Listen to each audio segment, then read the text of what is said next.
planet Cybertron, and now its residents shall witness its dismemberment. Rise, my podcast, serve your new master well. All hail Unicron.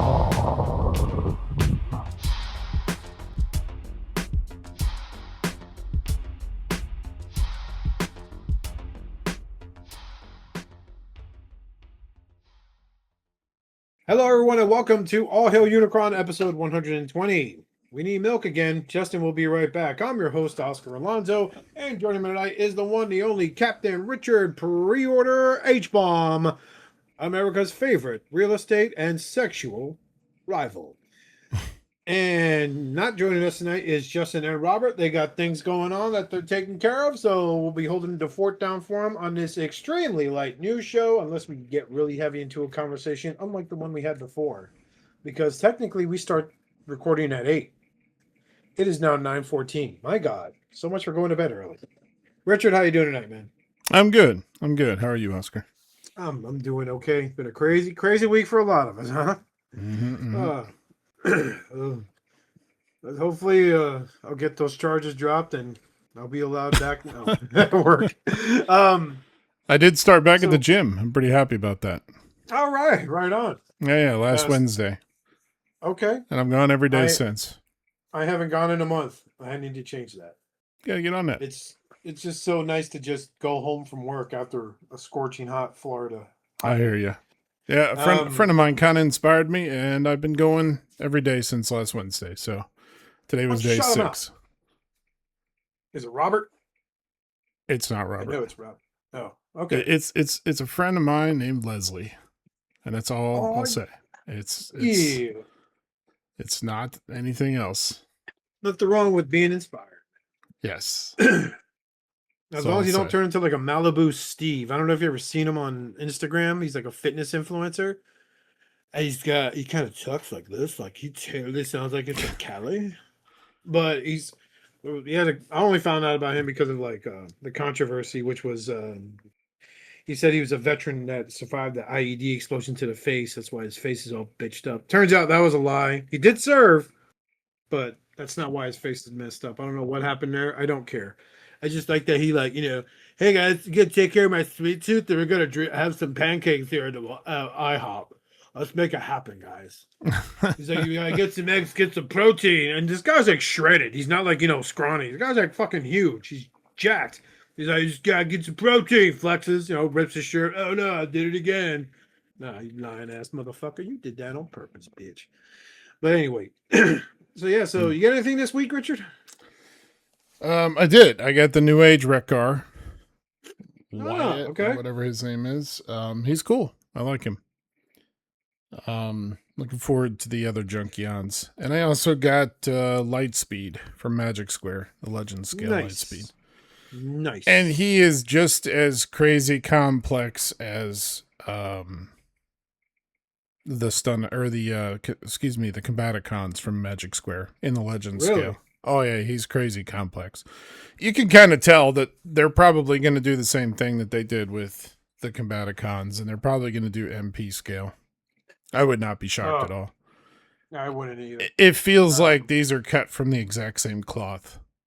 Shit. So, shit. If you like the Combaticons in their Legend scale, then you'll like these. Or at least this one so far. I assume the rest will follow suit. But they're cranking them out too. They already get their third one is already arriving. Oh, really? Yeah, Lightspeed, Nose Cone, and Strafe is now shipping. Shit. Yeah, they are not fucking about with these at all. Well, what else did you get? Is that it? That's it. Just got those two. What'd you get this week? I did procure some stuff. I am currently working on an old pickup. I don't think I ever mentioned it. It's the Blokees Action Edition G1 Optimus Prime model kit. we talked a little bit about it before the show started. Basically, one of the easiest builds. You don't need nippers. You don't need sanding sticks. I think you kind of do because sometimes the nubs still stick on. In about an hour and a half, this morning, I built his, not just his head, but his chest, his cod piece, and his right arm. So he looks pretty mangled right now, but pleasant experience. Parts just popping. I also built his matrix. You build the matrix, which is kind of cool. That's cool. Bit of a god complex. And the action editions all come with this nice gimmick where the center of the chest piece lights up, and you wave like they have like this magnetic bit that you wave in front of their chest, and it turns on an LED, and their eyes light up without having to actually rig the LED setup. So that's pretty fucking tight. So, very cool model kit. Very happy with it. Picked them up a few months ago, and I just haven't had the time to really knock it out. Other than that, I did pick up a few more Joes. I got Major Blood. I got Monkey Wrench from the Dreadnoks, a Crimson Bat, and Battle Armor Cobra Commander. Oh, the Battle Armor Cobra. Is that the one from the Deke series? That's right. Yeah, I always liked that design. That was a really cool fucking design. Like, Yeah. and to find out Copperhead was like, I just got this laying around in the truck. I watched clips. I've been watching G.I. Joe lore because I'm like, there's got to be more. Like, why didn't I like the comic? And then it's like, besides Larry Hama actually being a guy who really served, and he treated it like, I'm going to make him very down to earth, very realistic, because I found out today that apparently he wasn't a fan of Cobra Law when they were doing that for the movie. He's like, well, that's dumb.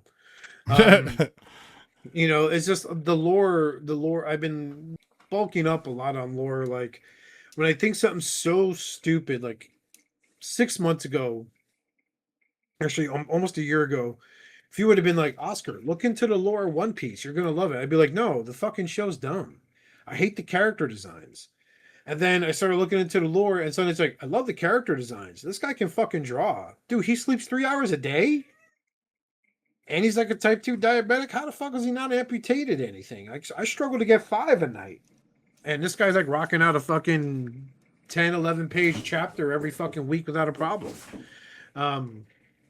So yeah, it's like, the more I learn about the item, the bit of the item of interest has to have like an established lore before I jump into it. I can't, like, I don't know, with like Skybound with Transformers was easy because I have history. I know the lore. I grew up with learning the lore, right? And that train wreck of the Align continuity. Remember what a fucking mess that was. So yeah, I've been getting into G.I. Joe. I bought the Skybound G.I. Joe, which you should probably read because Hound is now with the G.I. Joes. Oh, yeah? Yeah. I've heard good stuff about it. I just haven't read any of the Skybound.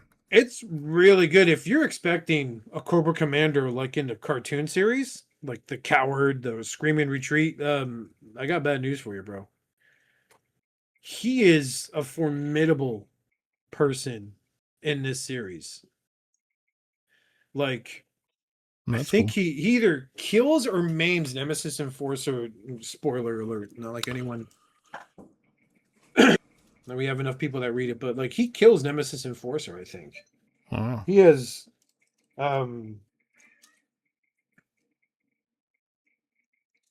like it's a great thing. Like they have this bit in the comic where he's like it's called the Energon universe for a reason. And he finds out there's this big payload of Energon like in Florida because that's where the Dreadnoks are. Because of course, or was it Jersey? No, it's Jersey. I think it's Jersey in the comic. I gotta read it. I bought the first 2 volumes. But like they capture Cobra Commander and try torturing him. Like they try to melt his faceplate off. And they try to use the chainsaw on it to cut it open so they can see his face. One guy cut him and then drew a happy face and blood. And then finally, like, the way he escapes, he like has a tracker that he turned off that Nemesis Enforcer used. Then he turned it back on and the Nemesis Enforcer found him. And he's like ripping through the entire Dreadnought army. It's fucking amazing, man. Like you should probably give it a read if you're able to. Yeah. I have Kindle, so I'm not paying that $20 a fucking pop. I'm paying like 13. Larry Hama, by the way, was also in a couple episodes of MASH. Who? Larry Hama. Oh, was he? Mm-hmm. Nice.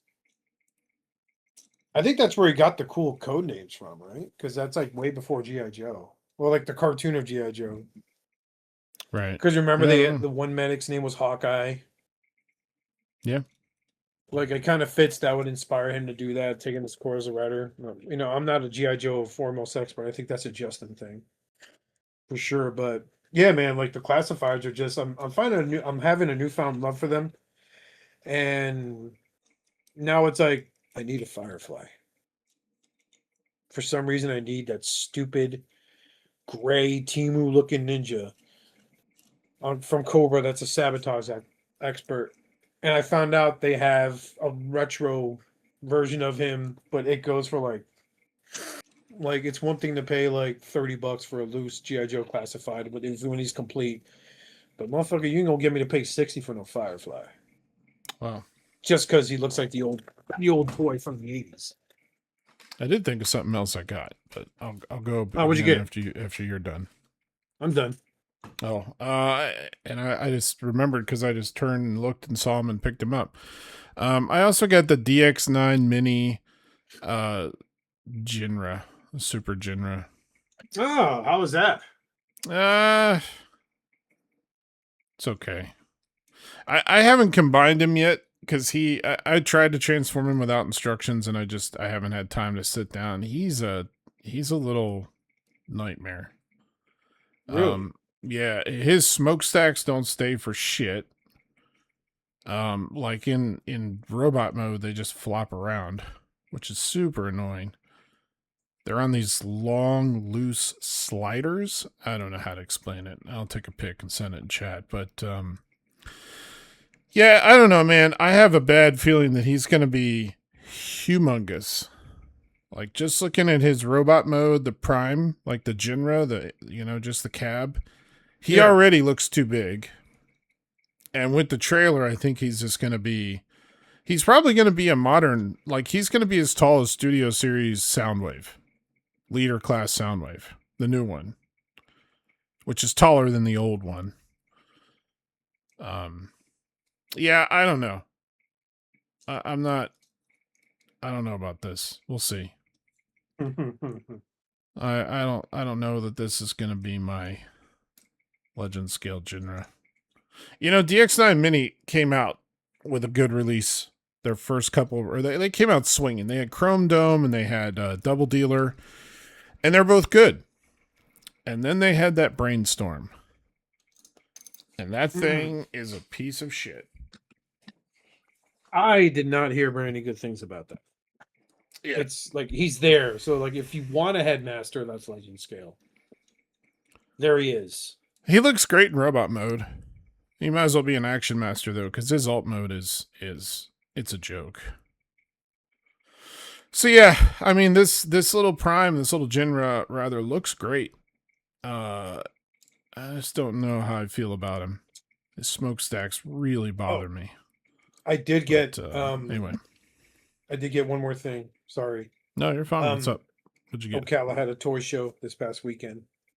I went to it and I was just looking for Firefly. And this guy had this huge display of Mafex figures. Now, the last time, fun story, back when the Justice League movie came out, a little bit after, they had the Mafex figures come out like Batman, Superman, everybody. Everybody. Those were supposedly the turning point for Mafex. Because the original Superman Man of Steel figure was like garbage. Like the wire came out of the cape, was poking out of the cape. He was just janky. It felt like I bought a knockoff, but it was an official thing. So this guy's got this huge stuff, and I'm seeing some of the stuff I heard about them releasing, like the Reign of Superman figures. Like they had the Kryptonian, which is like the Eradicator. There we go. They had Steel. They had Cyborg Superman. They had Captain America on there. They had a huge select. One that stood out was Bane from the breaking of the Batman, and then the Batman from that design from that run also to accompany that Bane. I'm like, wow, these are really nice. Now, I've owned the Hush Batman, the Superman, the Nightwing, great figures, but then I saw him there. And anyone who knows me very well knows that my first love after Transformers has and always will be a certain red and black mercenary with a mouth. So I picked up the the Mafex Deadpool. I will say he feels great in hand. Joints aren't too tight. They're not too loose either. They're like that perfect bit of tolerance, where you can pose them confidently. Mm-hmm. But I get more posability out of my Marvel Legend Deadpools. Wow. Just on certain things, like if you're trying to do a kung fu kick and shit like that. But obviously nowhere near the level of like the Revoltech Deadpool that I have also. So I know they made a version of this in the X-Force outfit, which I kind of want to pick up because it looks fucking dope. But yeah, lots of accessories, fucking solid. I'm not buying a lot of Transformer stuff because it's either in the stash or I'm just not like I see it in the wild, and like I picked up animated Ratchet the last time we were on a show, and he was fine. Nothing to write home about. Like animated Optimus Prime and Motormaster, they were fucking phenomenal. But every corner they could cut with animated Ratchet, they fucking cut. Yep. Not surprised. So I was like, it's shameful, but it's still like it's an affront. And I was just like, this is really bad. It really made me not want to pick because I kind of wanted that Transformers Prime Cliff Jumper to go with my Transformers APC Optimus Prime because I want to buy their version of him because he's a little pricey. But after messing with that Ratchet, and it's just that jingle, that Hasbro well, actually the Dinobots don't have it that bad, but they're deluxe when they have a wheel and that pin and it rattles. That rattle just makes me not like what I just spent my money on, and that's kind of been a major disdain. And the only ones I'm kind of looking forward to, like I saw, was like, hey, a pre-order for Swindle came up, so now so I get Swindle. I should have all of Bruticus set because my Onslaught pre-orders paid off, and okay, so pre-order Swindle. Then I'll have Bruticus. Nice. And then I could stop collecting combiners because I'm not paying $400 for that stupid Takara Tomy. I have the baby version of Predaking, which looks fucking dope. But yeah, that's it. But I'm glad that you like Rekgar. Did you post pictures of? Oh yes, you did. No, you did not post a picture. Where did you post a picture at? I didn't post a picture. What was I supposed to post a picture of? Of Genrai. Oh, he's half transformed mess right now. Yeah. He's half transformed and everything. I'll have to get him in. I'll transform him into truck mode and send that pic, and then yeah, I need to look at a video because I don't even know if he came with instructions. Did he? Maybe just a QR code. I don't know.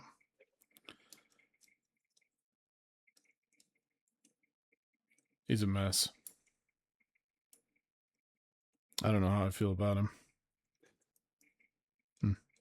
It's like it called you something offensive. Speaking of offensive, you know what? Newage finally started to release their Stunticons. They're on. How long ago was it? I was gonna say they're on that fans toys scheduling.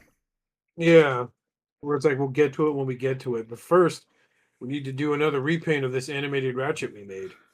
Right. This was like, it's got to be a few years, man, since we first heard about it. Oh yeah, I'm pretty sure it was when Magic Square said they were going to do them. They said, "Yeah, we're doing them too." And then Magic Square got theirs out, and that was still. SCU days, man. Yeah, it was. And Magic Square reissued them in another paint. And I think they just put up pre-orders again for another run of them. Magic Square. Yeah. So. Oh, drag strip looks fucking clean. Yeah, they look fantastic. I don't hate these at all. I think they look great. Yeah, but I mean, Iron Factory kind of. Well, I'm part of that niche market with Iron Factory, and they're like, "Oh, hey guys, you like Stunticons? Yeah. You like Samurai? Oh yeah. Feudal Japan stuff, yeah. Hey guys, what if you could get both?" And then they did their line, and it's like, "Oh," we were like, "Oh no, those look really lame." Like, hey, it's okay, guys. You could take the Samurai shit off. Oh, Newage is like, yeah, we're like 4 years too late, 5 years too late. Here you go, 2 of them. So by 2030, you'll have Menasor. I think I just called its release, unless they fucking start pumping these out. But, oh, look, the little Rumble can ride them, like in that one episode. Remember that? So glad everyone remembers that. Golf clap. Where's my fucking soundboard? There we go. Yeah, everyone looking at New Age now like, I will fuck you up! They ain't playing. They're done. No, they're not done. They're not cooked. They've always done great stuff, but I feel like it's a little too late, man. I really do. Yeah, I don't know. I'd be interested to see these side by side with the Magic Square. Did Magic Square do a G2 line? I'm not sure. So, like, it's just weird because now we're getting H37 Wrath and Death Race. Oh my god. I keep forgetting why they have weird names, but in the time that they first announced their Stunticons at their Magic Square, I was like, hey, first 2 packs going to be available. Get it on our site for like $60. In that time, Magic Square has released the original set, which I have on my shelf. Then they did the youth version repaints.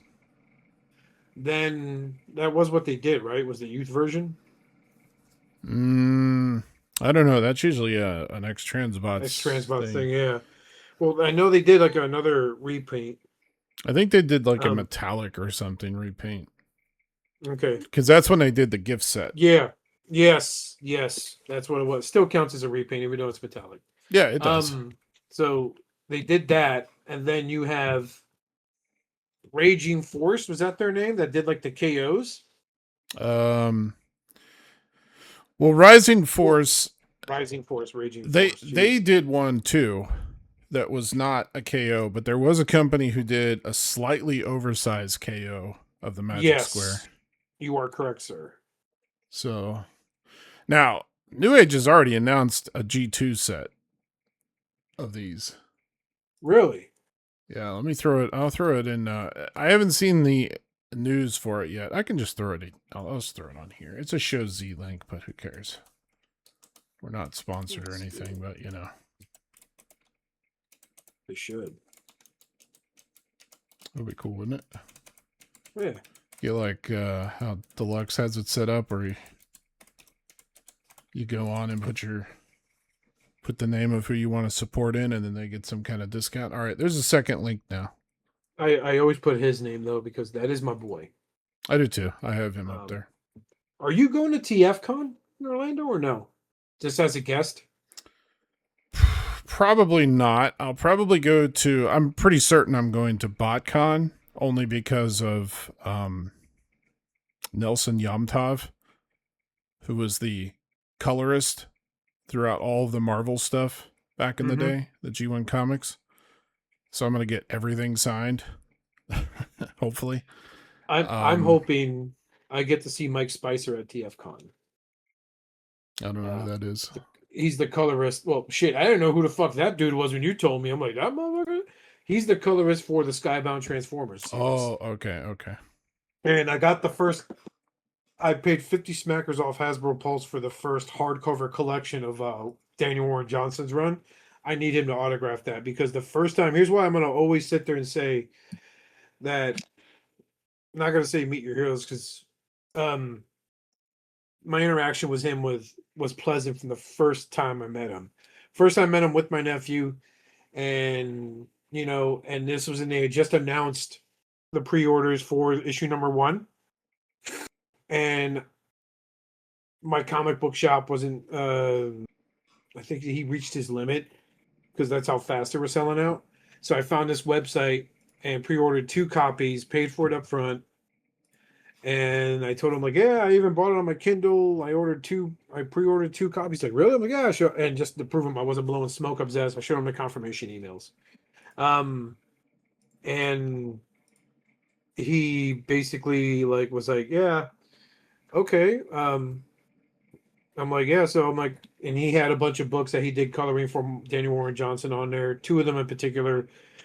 One is the illustrious Dual Power Bomb, which a comic will make anyone cry. So I got a little tear jerky at the end, like, oh my god. And then Murder Falcon, which is another Daniel Warren Johnson art book, both done by Image. So I was like, cool.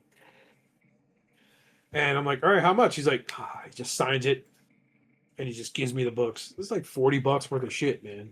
Wow. Like, Image stuff isn't cheap. The dude just handed me 2 trades. And I was like, are you serious? I'm like, yeah.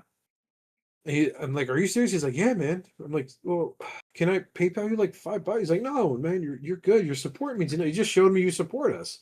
So yeah, dude, we're like really excited for the launch of Transformers, and I'm just holding the books, and I'm like just staring at him, and I'll never forget my nephew who just graduated grade school. He's going to be a high schooler next year. Just comes up and goes, yeah, my uncle's a little awestruck, so I'm just going to take these books and I'm going to put them in his backpack for him. He's like, there we go. There we go. You gotta lose stuff, Uncle Oscar. You're gonna get mad. And then I saw him the next year there at Ocala Comic Con again, and I had him autograph those books again. And he's just such a tight, cool, down to earth. I never, as much as I wanted to be like, hey man, can you help me get Daniel Warren Johnson to ship my podcast?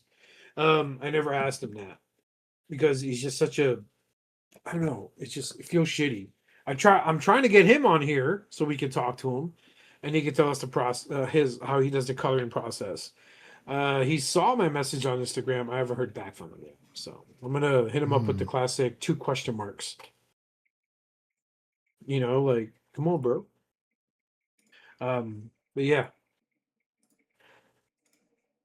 nice. But that's cool. You're gonna see because of you, I got an autographed copy of Transformers #1 by Ralph Macchio. And Bob. Yeah. And I got 2 posters signed by Bob Budiansky from artwork he did. That's on top of my shelves where I put my Megatrons and Optimus Primes. It's the only reason why I keep buying them. But yeah. We went off track. I'm really sorry. That's on me, Richard. I am no good. A piece of shit. Let's move on to the Hasbro stuff. On the official, Sigh, guess who has another Hound to track down? I'm so sorry. I mean, you're gonna go for this? Maybe. Only because it's so stupid. It's so ridiculous. Well, he's got Skeletor feet and a Matrix Blast. This is so terrible. God, it looks like he wants to be a G.I. Joe vehicle so bad. Was that the Snowcat? I guess. Sort of. You guys think you're getting away with murder? Think twice, humans. I have Wolverine claws. This is so dumb. I almost have... I bought the... do you remember Construct Bots? Yes. I bought the Hound Construct Bot, and it's fucking awful. And I might just have to put this next to it. I bought a Thundercracker. No, I bought the Starscream and tried to paint him blue like Thundercracker. That was when I was learning how to customize figures. So it was like, I'm not painting something with a paintbrush. I'm buying spray paint cans. Oh boy. It came out so bad. What an absolute fucking shit show I did there. I could not believe I did that, but why does Hound look like he has fur on his forearms? That's easy, Richard. Being your favorite Transformer, you should instantly forgive it and not know that I actually, in my spare time, dress up as a furry called Hooch Hound, the Hooch Hound. He's got a beard too. Is he supposed to be Movie Hound? Like Bayverse Hound, and that's his beard, and those are supposed to be his. No, remember his hands were like fucking round bolt, like ammunition wrapped around fucking metal and shit. Yeah, I wonder if that's their interpretation of it. Somebody looked at that and said, "Yeah, those bullets are supposed to be fur." Oh, this is so terrible. And someone's like, "Yeah, that kind of looks like shit," and he's like, "Yeah, that's the aim, bro. Going for shit." No, don't take a photo next to the fucking Studio Series Hound. Come on, man. Oh my god. Looks good though, don't it? Yeah, sure does. I'm just gonna get my little points off TFW 2005. That's a good looking hound for a Hasbro there to the right though. Studio Series. The Studio Series Hound is a good. He's out solo now too. Is he? Yes. Oh, dude, like I have the Siege, but I would love to get Studio Series Hound. Yeah, of course they released it. I bought that stupid 5-pack. And then they're like, oh, and hey, now that everybody's bought it and it's sold out, we're going to release everything solo. Thanks. Here you go, guys. Yeah, you want some wheeljacks? Here you go, buddy. He's got fur on his shins, too. What the fuck? I love how the only thing that has paint is his chest and his head. Everything else is just plastic.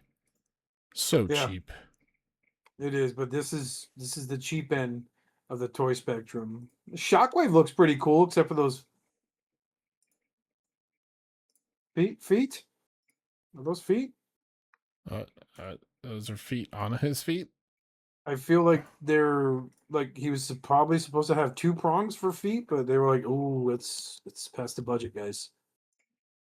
Dial it back. Awful. I like his alt mode. I do. I mean, again, this is because I've been reading Skybound G.I. Joe. I think it works in this case. You know, the Jeep will always be classic. That's what he has. That's his alt mode in the G.I. Joes. He's a Jeep. That's why the character Clutch likes hanging out with him. But this alt mode's pretty fucking tight. It's something. Yeah, that's for sure. Okay. Richard's buying this, everybody. I just heard him click add to cart. There we go. He just did it. That was him. Let's see if I can find it. Because now I'm curious how much this is. It's probably $40. No. Still shit their pants line, man. Don't fucking. It's got to be cheap. I'll look while we carry on. All right. So to quote the movie once more, another movie quote. You ready? Hit my golf clap. I'm ready. Deathsaurus, is that you? And because he's never had an official American voice actor, he's just gonna be like, "Yeah, here's a hint." Transforms into a dragon and kills everybody by mistake. Oh no, they're all dead. Fuck.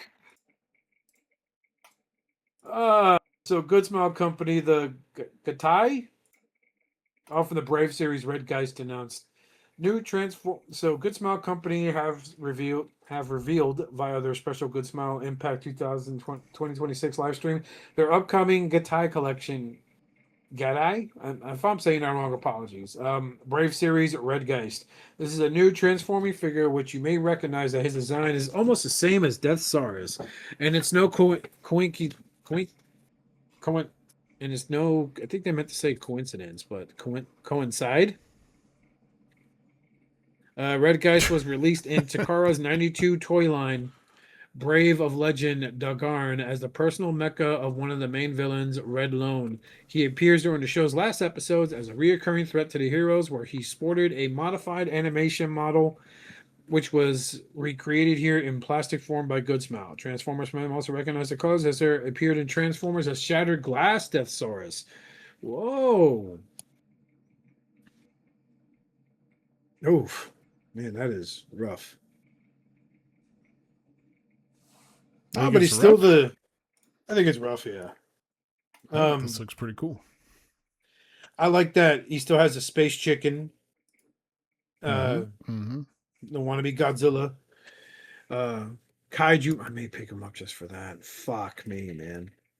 And instead of like the bird coming out of his chest, it's a jet, which is pretty tight. Oh, look at the speed lines. Oh. And his tail transforms into a shield. And this is okay. It's growing on me quickly. We don't know how tall this is, do we? No, we don't. So I'm thinking like he'll be pricks. It'll be like fucking 5 inches tall. I would figure, wouldn't it? Yeah, but it depends on their price point too. This is gonna be ridiculously expensive because it's not Takara Tomy. It's not. I don't recall seeing Good Smile make any transforming figures. But yeah, that's Bandai runs Solo Chogokin, right? They do. I think Good Smile did the what is it called? Dorvac, the Roadbuster. That's not Roadbuster. The original Roadbuster. Yeah. The original figure that became Roadbuster, I should say.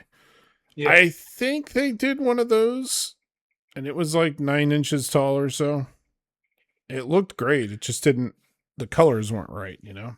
Yeah. Let me make sure that's right. Well, I mean, if you have a shattered glass shelf, this would be a good addition. Like the Noble.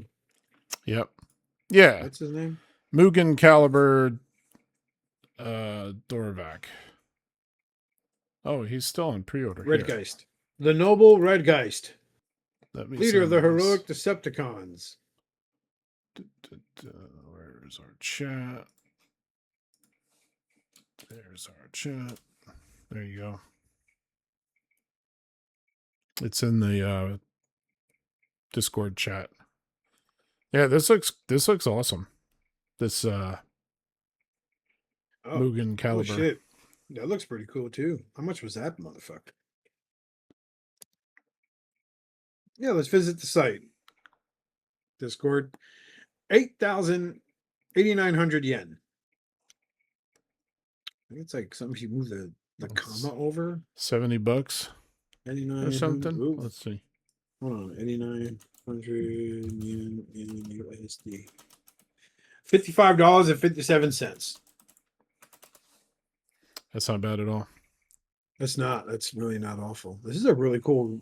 I mean, Justin hooked me up with the Roadbuster MMC made, but this would be a nice addition. Oh, look, he comes with a little guy that can drive him.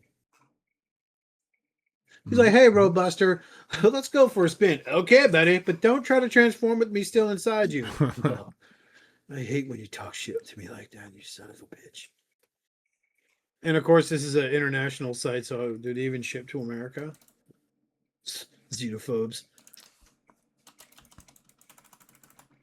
God, he's like so bulky and intimidating. He's like Chug scale. He's almost 6 3/4 inches tall. So he's the old Voyager. Yeah. He's about a leader class, I guess, now. So. Oh yeah, there you go. Nailed it. Yeah. Or like a master grade Gundam. He would probably look really good with a mainline Chug shelf. Yeah. That's basically my wrecker shelf is Chug. Oh, he would look good on a Chug wrecker and shelf. third party. Yeah. His colors aren't quite right, but you know. That's okay, because I already have a Roadbuster, so he'd be like Busted Road would be his name. There you go. Yeah. Yeah, this is the actual Good Smile Company webpage. Yeah. So I'm sure you can find him. It just happened to be one of the first hits, and I knew it was legit because it's their page. So I'm sure you can find him somewhere else. Yeah, let's be real here. The color scheme on this is fucking dope. On Red Geyser, is that his name? I'll probably fucking fuck that up. Red Geist. Nowhere near close. The color scheme on this is fucking dope. It really is. I guess the design. It's not hyper detailed, which I'm very happy about because that's like in my stash. I have the Studio Series Thundercracker and Soundwave, and I saw them both at that toy show I went to on Sunday, and it looked great. Because there's not like 30 different points of detail on their arm. Like they look like they jumped off the screen as far as I'm concerned. For what Hasbro does, I think it's great. Yeah. This looks fucking dope too. Like that's why I love the speed lines behind like all these photos. And then like him finally in robot mode with the lightning effect. It's very like, yeah, it probably wasn't an episode where they did shit like that. Yeah. So yeah, this is dope. I have to keep my eye out to see if he comes up because I'd love to own this at least. So and then he was flip up for pre-order on Big Bad. I mean no. the Mugen Caliber, by the way. Oh, how So, much was he? I put a link in the chat. $63. So that's not too Oh, bad, fucking awful. considering he's 55 from Good Smile. Yeah, it's not bad. Okay. Yeah. And they Not bad at did all. do. It looks like Good Smile has done some other Brave figures, so they have done some transforming figures. Cool. Well, Outside I of sound like a these. fucking idiot. That'll teach me. You notice there's no shots of this guy from the back because I'm seeing a chunk of car hanging off of him. For Machine Mugen Caliber. Yeah. Oh wait, there it is. That is all tires, and he literally has tires for ass cheeks. That's fucking dope. That's so fucking dope. No, let's move on. I'm gonna have to eBay him. Oh look, more repaints. Okay, so let's talk about this. I just saw a review. Studio Series More Than Meets the Eye Collection 86 Starscream, Prowl, and Insecticon pack first look. So I saw a review for the Starscream. He looks really good. This is what the Studio Series Starscream should have been, not the thing with the crown and the cape. Although there are people that they're not modding him. They're just, you get sticky tack and you can apply all those parts on him and it'll still look pretty fucking good. It's just not that fucking Earthrise mold. Oh, they're gonna do a coronation version of this. There's zero doubt. Yeah. The Insecticons, the original Insecticons line from the Legacy was actually really good. So these look really good too. Again, it's this, the paint, it's a different type of paint app. They're still they're not hyper detailed, but that Prowl looks like shit. I think Prowl's always going to look like shit. And that's no way that's based on the fucking Earth mode. That looks like the shit from Siege. It's just a different hood. Isn't this the same Prowl they've already put out? I think so. Him and, was it Ironhide? No, Yeah, him and someone else. remember. We called it the zombie pack. Oh yeah. But the Starscream looks good. But you know what irritates me is because I just paid off the pre-order for the Skyward. Because I got to get my big 3 Seekers. And they're probably going to do the other 3. And I wouldn't be surprised if they have Generation Selects, redecos for Acid Storm and Sunstorm. They'd be foolish not to do that and milk that mold everything they can. Absolutely. But they gave Skywarp a serious face and they gave Thundercracker the laughing face. Wouldn't it be the other way around? Because the Skywarp was the jokester that always did pranks on everyone according to lore. Right? They might have gotten the heads mixed up. They've done that before. Yeah. Wasn't there a whole thing when Thundercracker came out that there were 2 versions, 2 different heads on him? You could find him with 2 different heads, and they were like, "Oh yeah, we used the wrong one accidentally." I don't remember. I mean, I'm pretty sure there was a Thundercracker variant. I think I swapped out my Starscream head for my Thundercracker for the Earthrise back when the 2-pack was the hard thing to find. Everyone was selling it for $90 to $100. Yeah. And one guy in the group fucking ran his mouth yeah, well, they got to pay for engineering and gas, man. I had to use a lot of gas to go to 3 different targets to get this. And he got lit up on the fucking comments. But look, the Insecticons even come with Energon cubes. That's a nice touch. Yeah. What was it? It was that Siege Ultra Magnus that came with Energon cubes in that weird black tar? Or was mine just effective and I probably handled asbestos in its purest form? That would explain the black spots on my chest. Yeah, Prowl looks like shit. I'm sorry. This is not a good Prowl. Multiple mouth variants of Thundercracker. Really? Yeah, I just sent you a link to some Reddit post where somebody's pointing out. There's a frowny face, there's a yelling face, and then there's a smiling face, at least. I want a fucking frowny face, man. Yeah, because this is the very one... last picture. in that link I just posted in the Yeah, that's Discord. the happy face that belongs on Skywarp. There's the one I want. Yep, it's that last picture. That is Thundercracker. God, so good. And he's officially an Autobot in the comics. God, that's so dope. Logos and all, baby. That's funny that they were like, let's use different heads. I wonder if they did that shit purposely, kind of like back in the day when you had Bumblebee, and then there was like the chance of a red Bumblebee and a Bumble Jumper, and Oh, yeah. who knows? How Cliff Jumper will always be known as the Red Bumblebee when we Yeah, were kids. yeah. Man, you know, going back to this to the news here, this 3-pack of Insecticons.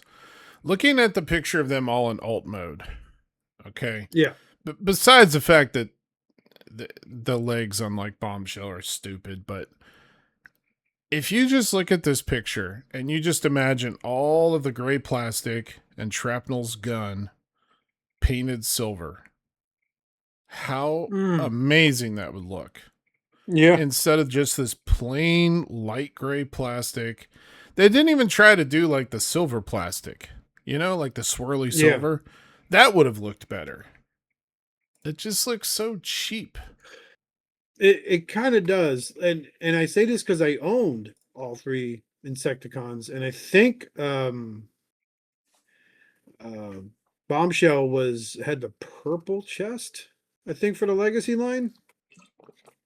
That doesn't surprise me. This is probably done off animation, so. Yeah. He has a gray chest in the animation for whatever reason. I don't remember. Yeah, what the it's reason purple. Was. It's purple. Yeah, Hasbro has become they've become super proficient at playing the repaint game lately. Like, not even like the new character repaint game, just the shameless 4 releases of the same character. You know what I mean? Like, here are the Insecticons. Here's the Insecticons again, slightly different. Here's the Insecticons again, slightly different. Here are battle damage Insecticons. You know, like, they're really pushing that whole repaint thing. It used to just be like, okay, we're going to have Starscream, Thundercracker, and Skywarp, and then we're going to have Acid Storm and Sunstorm and the Rainmakers, and then here's Billy Bob, and you know, they just started coming out of the woodwork. Astroglide, right? But someone photoshopped them in rainbow colors. Yeah. But now they've gotten to the point where they're just like, yeah, here's 17 Prowls. Yeah. Of various different colorings.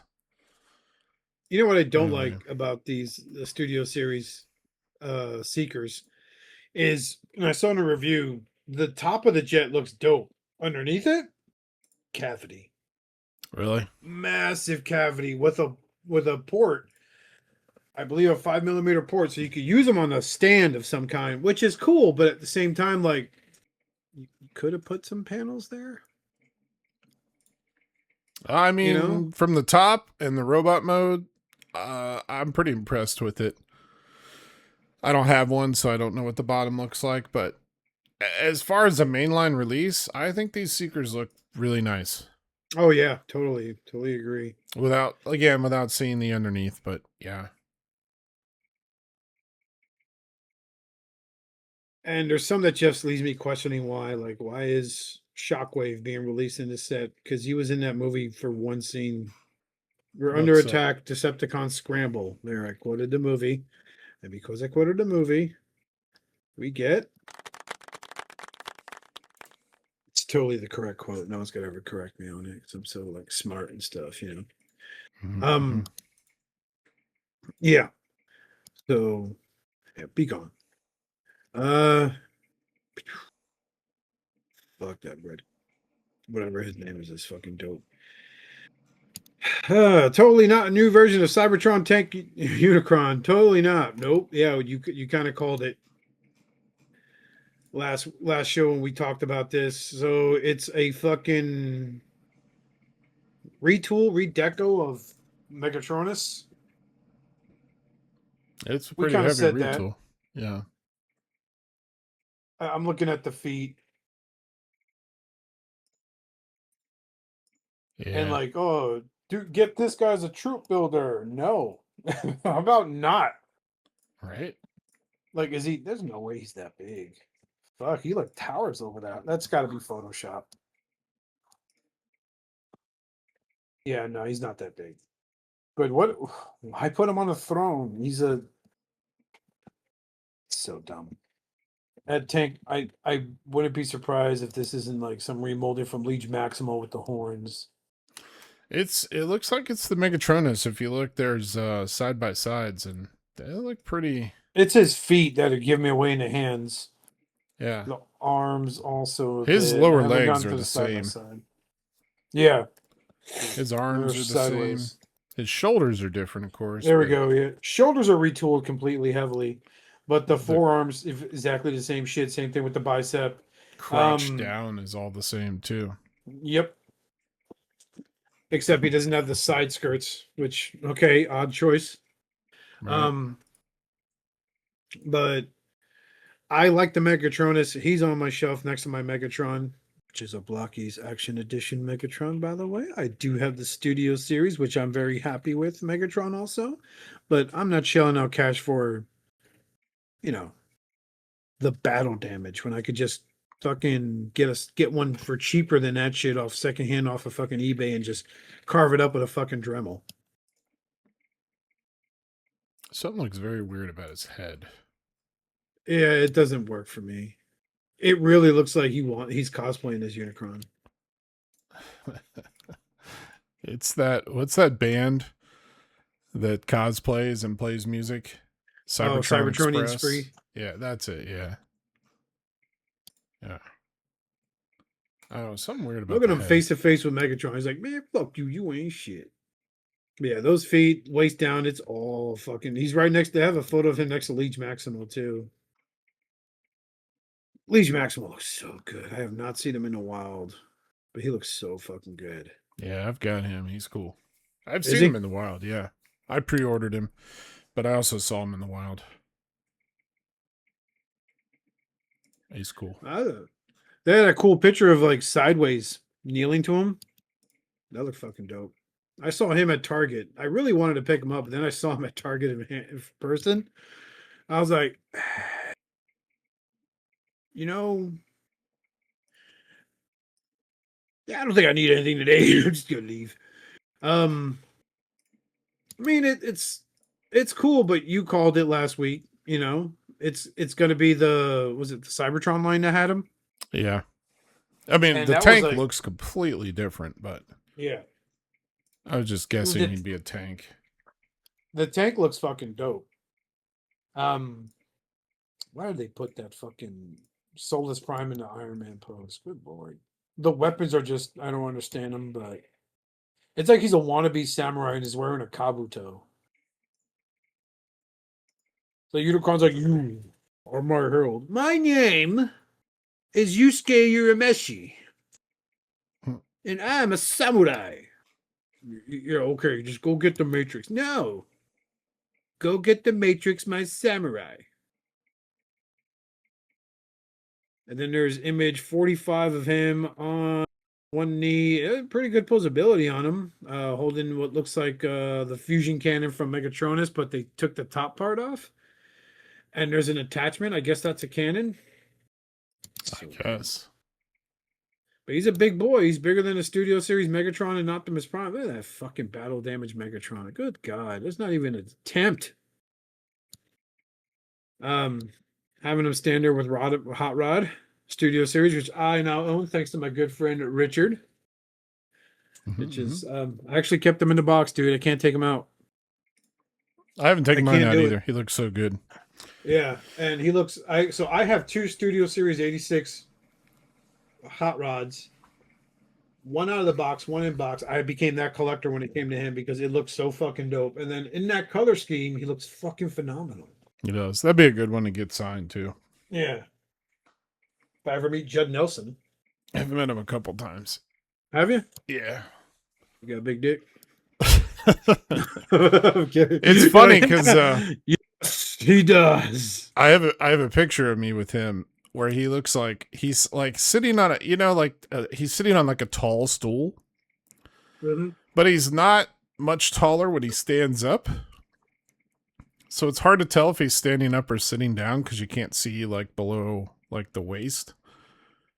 And he has somebody gave him a Transformers Autobot hat, but it's like a pointy hat, like a wintertime hat with like the ball on top kind of thing. And he's got this giant, like, I haven't thought about grooming myself in 10 years beard. Oh, gross. And so he looks like a little garden gnome next to me. Did you look at him and you were like, hey, Judd? He's like, yeah, what's up, buddy? Is that a Skittle stuck in your beard, buddy? Is there a bird living in there? He's like, no. Say what? Is there a bird living in there? He's like, no. A little robin pops his head out, eats the Skittle. He's like, mind your business, big guy. You're like, yes, sir, I'm sorry. He said, I think somebody asked him, and he said he was preparing for a role or something. And it's like, what role are you preparing for? The homeless man number 45 in the next Will Ferrell movie. I get to have a dirt nap scene with the other homeless guy. Yeah. I'm receiving head, so it's not weird. Anyway, I can't fucking believe I learned what that means. But yeah, this doesn't look that bad. I am getting like pseudo samurai vibes from this.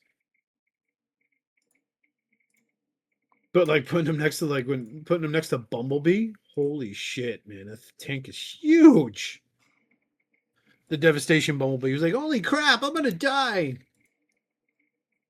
And it's like, yeah, so he's not that bigger than Hot Rod. I wish he was like a fucking old school leader class figure. That would make sense. You know what I'm saying? Right.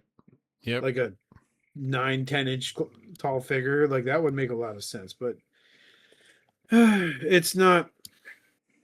We'll see. If I see him in a wild, I may consider it. Yeah, I think this is a pass for me. I'm a father and under shit I'm going to avoid the rest of my life. He's right next to my ex. I'll put that above her. There we go. So yeah, exactly. Monster Jam collab reveals monster garbage figures. Jesus Christ. These are so awful. Savage. Oh my God, these are.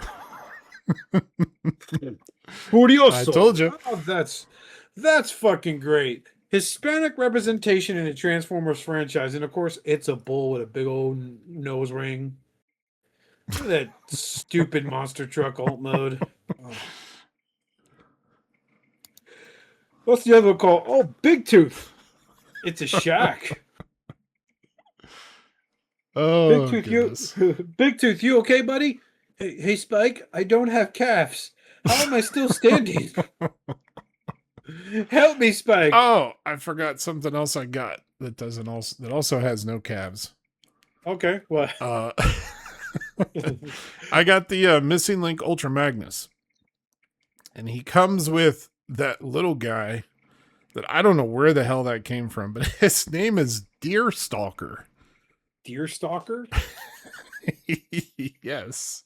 That sounds like the G.I. Joe that's banned from certain wildlife preserves. It's no clue. It's like, look, General Hawk, we're not saying your guy Deerstalker can't hunt the grounds. That's fine. But having sex with the animal you murdered, we got to draw a line somewhere. No, look here, son. That soldier's just a little lost in his head right now. Here, I'll check. Okay, he needs a lot of help. I'll check an image in Discord. Let's take a look at this guy. It's a little blue car. Oh my God. Look at that little dude. Deer Look at him. When I grow up, I'm going to be a cat. Sure you don't want to be a beachcomber? Nah, that's stupid. No one likes beachcomber ever. You kind of look like a beachcomber. Shut the fuck up, Ultra Magnus. Shut the fuck up. Now feed me my Diaclone Warrior. He eats the Diaclone driver. No! Yeah, I forgot I grabbed this too. Missing Link Ultra Magnus is pretty cool. It's obviously the Missing Link Prime. Yeah. I'd have to put them side by side. I think they did a little bit of retooling for the Ultra Magnus stuff. But the trailer they did a lot to the trailer to give him posability and knees, and it works well. It's well done. I think the missing link line is really cool. So I think they've hit it out of the park with a lot of the, because it's basically just G1 with added articulation. yep. And I'm not trying to minimize it. I think they're amazing. They're just not for me. You know what I'm saying? Like, Yeah, 100%. I just don't, like, I get the extra engineering necessary to make Optimus Prime be able to do like the G1 movie pose that every Optimus Prime figure does, Yeah. After Optimus Prime says Megatron must be stopped no matter the cause. And you got the touch, golf clap because I did another movie quote. It just, I just think his price overall was a little outlandish for something so simple at the end, because his transformation's simple, right? Besides you don't have to unplug the fists to make headlights. I mean, yeah, it's the same G1 transformation for the cab. Yeah. But I mean, they added a bunch of articulation to even that, But I'm looking at this Ultra Magnus. Ultra Magnus, a thick old boy right there. Yeah. Really dumb, for real. Yeah, they did add a lot to those figures. The Prime is fantastic. I remember as a kid when they had the Scourge virus episode, like if you had an Ultra Magnus with the white Optimus Prime, you had the Optimus Prime that saves the day. Oh yeah. It's like, hey, white Optimus Prime. Well, I was like, yeah, that was a long time ago. Holy shit. Yep. Yeah, look, help me, Spag. I have no calves and I must run. Yeah, No, Big Tooth, don't do it. No, I'm felling on all the spectators. I've killed 70 people. I wonder, wait, does it say how? No, it doesn't. I wonder if these are something ridiculous. Like they look like they're, 5-6 inches, but when you see them in the store, they're like 12 inches tall or something. Yeah, they'll make those 12 inches, but they'll fucking make a deluxe class and call it Voyager and so on. It's fucking stupid. Hilarious. Age of the Prime Wave 3 reveals. Hey, we talked about this before we started recording. So, looks like we're going to get Swindo, Vector Prime in alternate colors.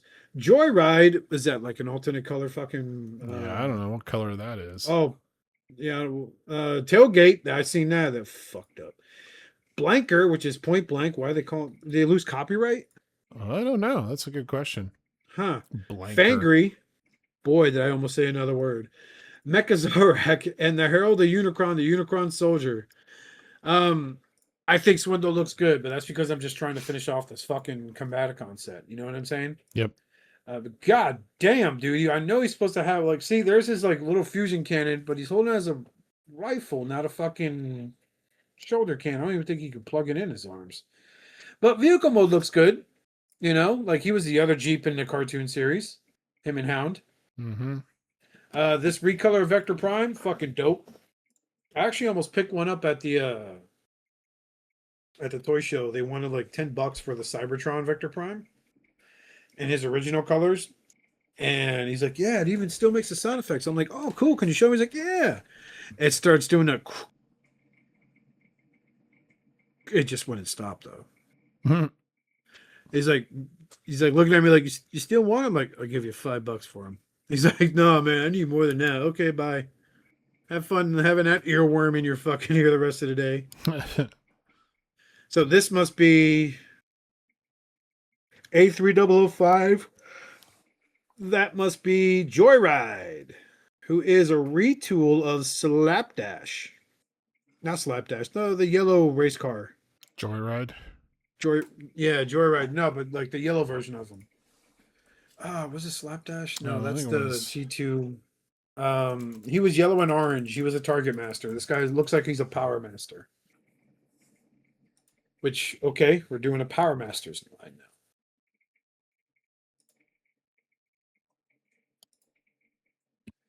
And that tailgate looks evil. Oh my god, look at that face. He does look. He looks really mad. Yeah, he looks like he's one of the minions from Hellraiser.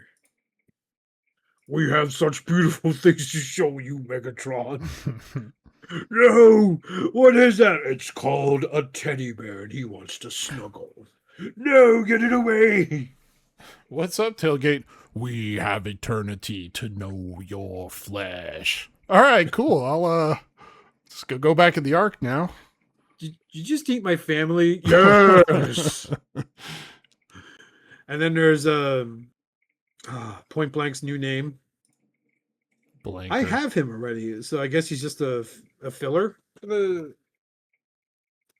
I got them tucked away. So I was going to sell the 3, get them out of my.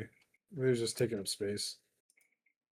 It looks like he has an extra. I don't recall seeing the flames on the original Point Blank. So this must be a new character, guys.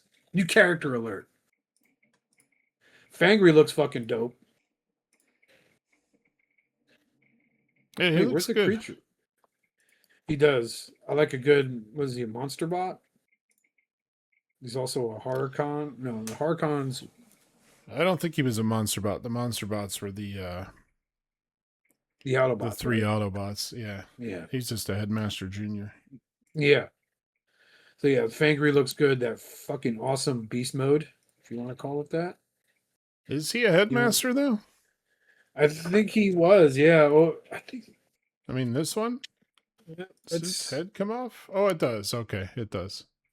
Briscoe. What?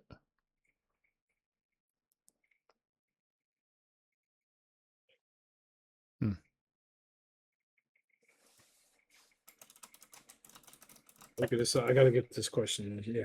Fangry is a Decepticon headmaster from the Generation 1 continuity. Introduced by Hasbro in 88, he is a junior headmaster whose alternate form is a winged mechanical wolf. Yeah. No, I meant, is this one a headmaster? But I see it. It is, yeah. You get the side profile the head gives over. Yeah, his partner's name is Briscoe. Mm-hmm. And that source is cited from the Transformers wiki. Briscoe County Jr. Oh, that was a good show. I love that show. Fuck, I love me some good Bruce Campbell. I'm a huge Bruce Campbell fan. I love Bruce Campbell. Bubba Hotep was dope.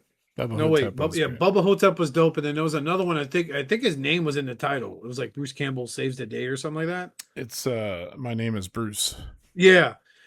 And like the demons all escape, and then so he uses a cardboard cutout of himself. He's like, "Oh, better go ahead in here and stop all the evil demons." And they're attacking a cardboard cutout as a distraction. Yeah. Fuck, I love a guy who isn't scared of self-deprecating humor. I've met him once, and I need to meet him again to get some stuff autographed. He just announced not too long ago that he has cancer. Oof. He's I don't remember if he said what kind, but he's like, yeah, I'm gonna be doing less shows. I'm fighting this, and so yeah.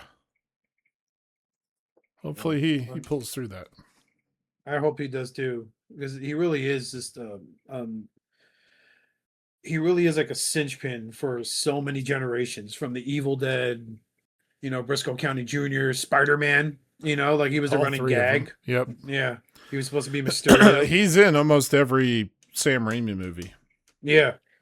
He even makes sort of a cameo in his latest movie.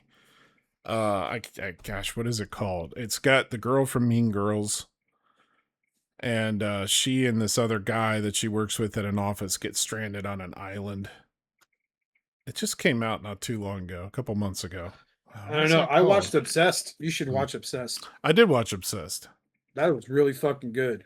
And really fucked up. I never thought I'd see a rape scene in a movie, in a modern day film, till I watched Obsessed, and I put 2 and 2 together and noticed like, oh, well, fuck it. Let's spoil it for everybody who cares. Yeah, fucked up film. It is fucked up. And when you find out what happened, like all the other pieces fall into place. You're like, oh my God. Like this is you, and it's a picture of her, not me, and you're like, what? Yeah. And then after the end, you're like, oh my God, I get it. That's so fucked up. Yeah. And like, kill me. He's being with me so bad. What a fucking selfish piece of shit. Hope he dies. Well, the character does, so yeah, good for him. They both make a wish. I love you too, and then he just dies from the OD. Fucking jerk. Speaking of jerk offs, Mecha Zarak. I think Fans Hobby did it better.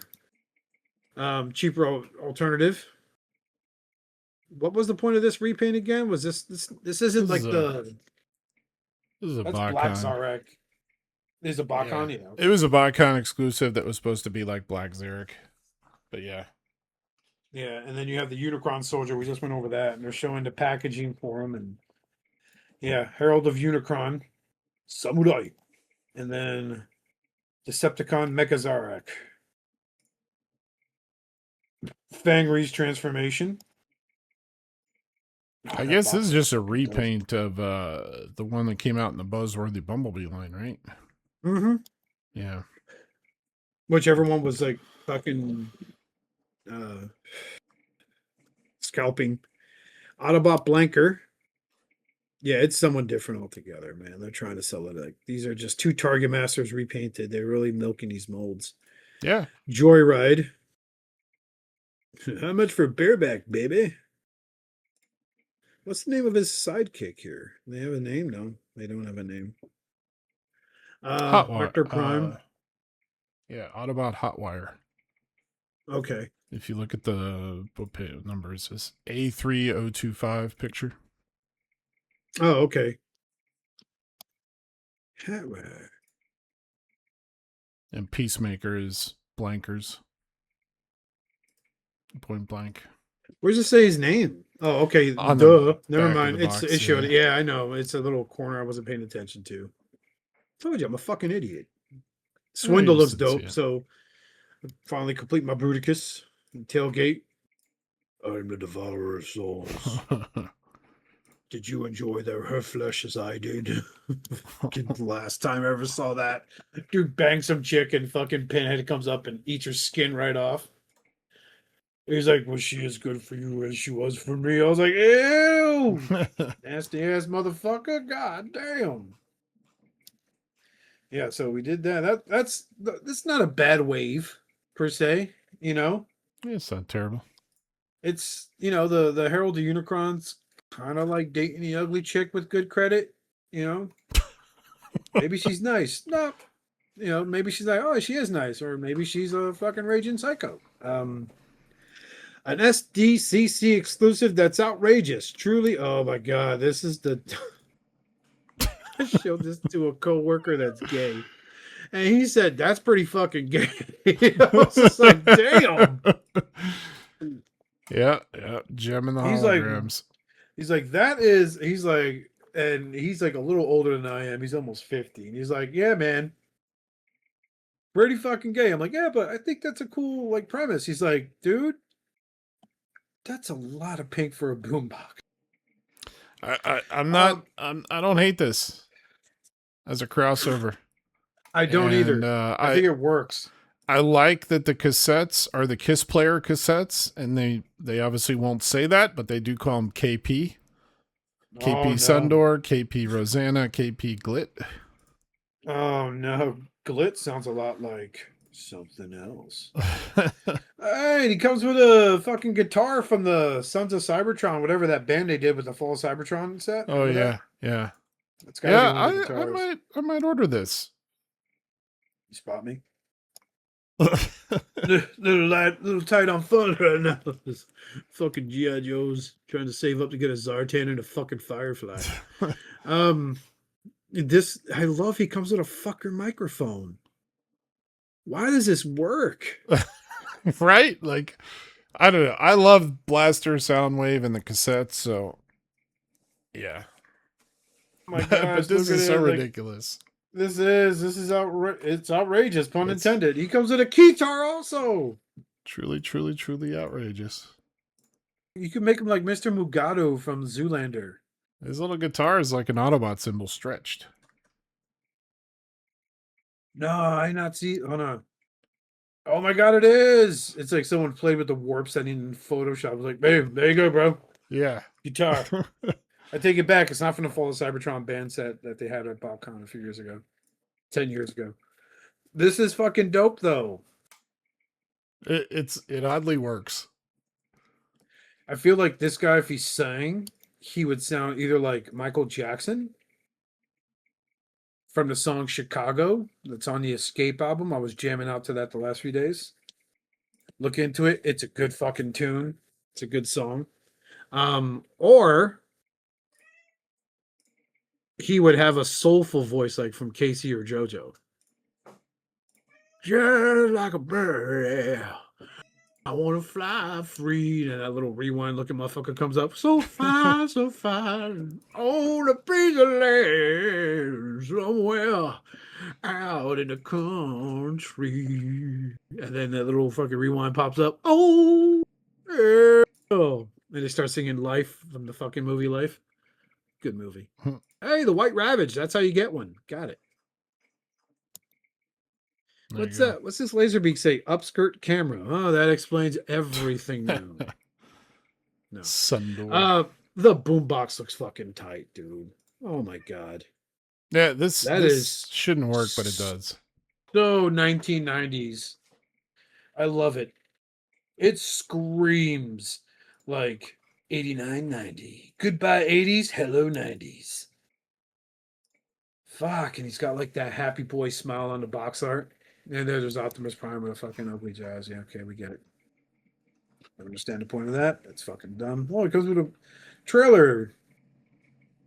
It's like no one's a good. It's like, no one must know I'm not from this planet. He drives down the trailer with that fucking lettering on there. Hey, really kind about the Transformers more than meets the eye. Hey, you're an alien. Oh, I've been found out again. He crashes the car the little kid's riding in. He looks at the kid and he goes, "Child, one shall stand, one shall fall." And he crushes the car. Hey, guess what? Another movie quote. Hey, guess what, Richard? What? I did not record. Uh-oh. Oh, well, let's hope my recording is fine. I hope it is too. I really do. I was like, oh, let me just make sure we're good. I'm talking all that shit. And I was like, oh no. Oh no. I'm sorry, Richard. Oh, no. Well, hopefully mine's good. I hope it should be too, because I feel downright rotten that this has happened. Goodness gracious. That's why we jazz. My God. So this is a jazz that they had a cereal box release?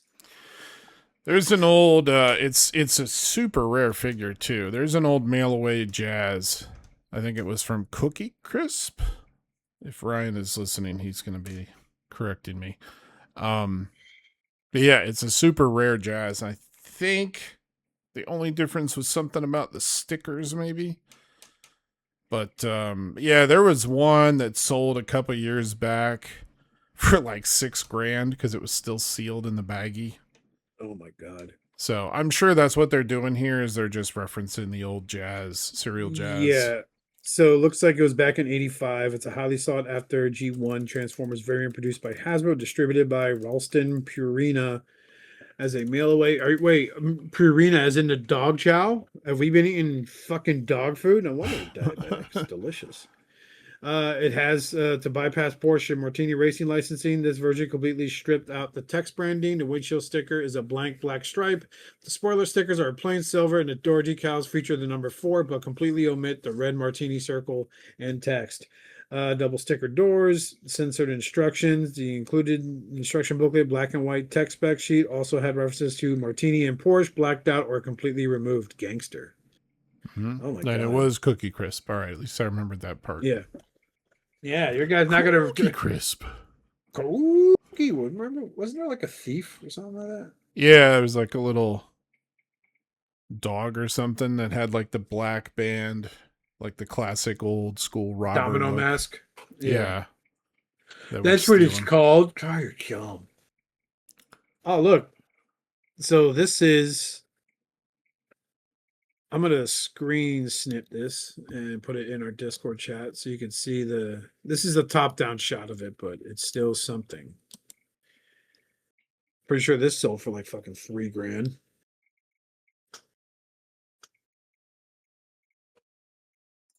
Bam. So. His whole back is missing. Wow. Yeah. It's not complete, that's for sure, but it'll still sell for a decent amount. That was, I'm looking up images online and what that might have looked like. Yeah, there was one that sold not too long back, and there was a whole big controversy over it because the guy who sold it, I think, sent another Jazz.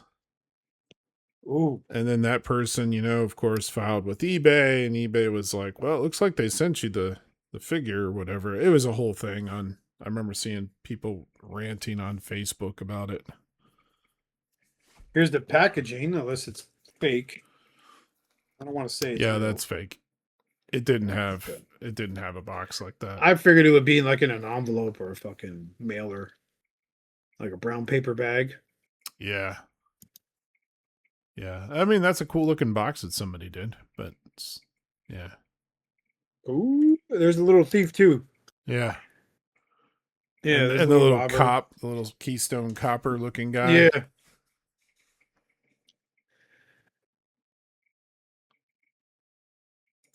And of course, I Am Ratchet has one.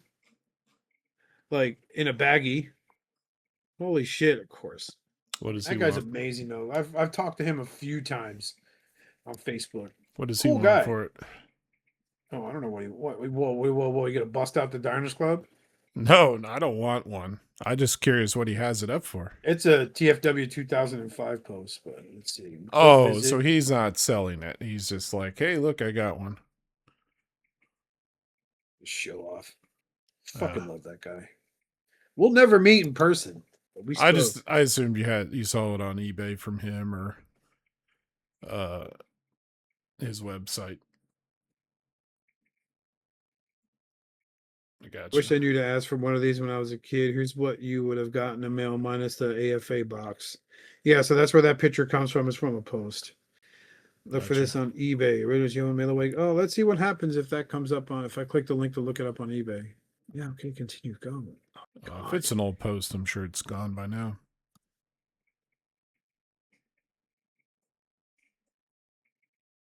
I did a search for it. Let's do a quick live search for it on eBay. Cookie Crisp. Transformers. Jazz. If anyone claims they have it. Whoa. So one listing has it up for $300. What? Under the category of pre-owned. I am sending you a link. Calm down. Because you're like, hold up. I'm surprised. I got some room on this here totally safe value Visa. I have zero desire to own a Cookie Crisp Jazz. Oh, okay. So this is just the car. Oh, wow. There's one that's like completely busted apart. Yeah, that one's. I don't think you could tell get away with saying that's what that is, because fuck me, it's not. Looks like a fucking Cookie Crisp Jazz original, 85 for parts, repair, custom. Oh wow. Yeah, get fucked, bud. He is fucked up. This $300 one's even pretty messed up. It's it's Cookie faded Crisp to fuck. Jazz, but It was looks definitely like it's played had with. Yeah, it's definitely had its time being shifted around in a fucking toy trunk. Yeah, that's one of the first two listings. The rest of them are legit G1 Jazzes. But you know what I used to love doing? Like, it was well over 10 years ago. We had a market of Marion where one guy had a bunch of G1 Transformers like busted up and shit. So you get them for like 25 cents. I try to fix them. Like I fixed an Insecticon bombshell. He had no legs, so I bought another junker off of eBay, moved parts around. It was fucking great. I felt like such a smart guy. But yeah, now the Cookie Crisp mascot is a wolf. I didn't know they still made Cookie Crisp. But yeah, rest of the image, yeah. So go away. So yeah, Optimus Prime one is pretty cool too. I'll be honest with you, but it's nothing I'm interested in. That Blaster's fucking money. Moving on, finally, some non-transforming Transformers news. Blokees has more stuff coming. Oh yay! I need more Action Edition, brah. So this is their 5-inch line, which is basically the same size as for my Gundam model heads. It's the same size as a high grade Gundam, give or take. But hey, you could get a Quintesson. That's pretty fucking cool. No stupid gimmick with a cage. Oh, they have a cup. That cup looks badass. But honestly, like 90% of this shit, like, has got to be like, because their earlier releases, they all had like the same type of boots. You know what I'm saying? Yep. Well, that hot rod looks fucking fire. But of course, I would say that. And that Megatron Optimus Prime, like endless rivalry pack, looks fucking pretty cool. Also, but that's it. Nothing else. They need to make. I think they just actually on AliExpress in China they released an Action Edition Transformers Prime Optimus Prime. But those are the only Autobots they've done. For Decepticons, you have Megatron, you have the reformatting Megatron, you had Soundwave, and you had Tarn with Nickel. So you basically have 3 Decepticons to an Optimus Prime. So they haven't ventured into anyone else besides Optimus Prime. But I think they're being very like picky about who they choose. Yeah. So still, they're not bad, and these aren't bad either. Like, you get a Quintesson, dude. You could, if you're willing to pay, because I know some people on eBay sell just the, like, they look at who it is and they post a listing as that character. Right. But I've never bought any of them to see if it's a legit thing. And you can get Perceptor as like the tank microscope mode. I've bought them like that because I don't want to buy a bunch of boxes and then have crap. Yeah, my fear is that you get that one asshole that will fucking screw you and you'll pay for like an Optimus Prime, but you'll get a fucking wheeljack. Oh, yeah, I haven't had that. I bought a couple. I bought a Hound. I bought the Unicron head. Just because I don't want to buy a bunch of boxes and hope that I get one. I don't really collect these. I just wanted a couple here and there.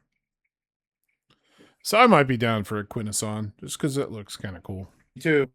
So we have a little technical difficulty, but I'm looking at Cup, and I'm also looking at Perceptor, Megatron, Hot Rod. Oh boy, this might be good. And Prime. So I think like their earlier model kits, like it was all ball joints. For like the knees. I'm trying, and I think that's still the case for the arms and stuff. So I have a wheeljack here because my good friend Chris gave me a wheeljack. And so I can say, okay, so looking at the Cup picture, you can see how his knee is bent, his right knee. Yeah. I can say that it looks pretty much the same. Like you can see how, you can see how it has like a back piece. Mm-hmm. And then there's you can see like the shin plugs in. It's the same with wheeljack. Like the wheeljack I have, the shin plugs in. So, but the top of it looks identical to the Cup.